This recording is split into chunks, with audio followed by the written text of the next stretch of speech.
नमस्कार, जय भीम. असं एक जोरदार जय भीम येऊ देत ना. जय भीम. चांगलं वाटतं असं ऐकलं की. मी मध्यंतरी असं म्हटलं होतं की बायकांनी तर आवर्जून जय भीम म्हटलं पाहिजे.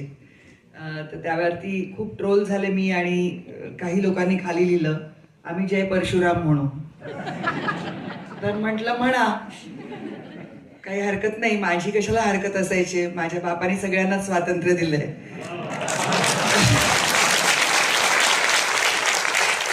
पण त्यात असं आहे की परशुराम भगवान होते म्हणे. ते होते की नव्हते ह्याचा कुठे पुरावा नाही, पण माझा बाप होता, तो होता म्हणून आपण आहोत, म्हणून मी जय भीम म्हणेन. हो हो, बायकांची रेणुका होण्याची शक्यता आहेच.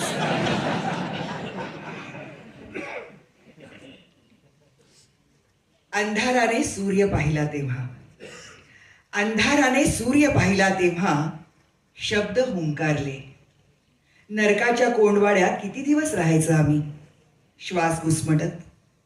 न नष्टचर्येच्या गटारात चढत होतो आम्ही आगतिक किड्यासारखे आजपर्यंत. लक्तरात गुंडाळलेली आमची अब्रू गोल पिठ्यावर नागविणाऱ्यांनो, तुमचा ऱ्हास जवळ आलाय.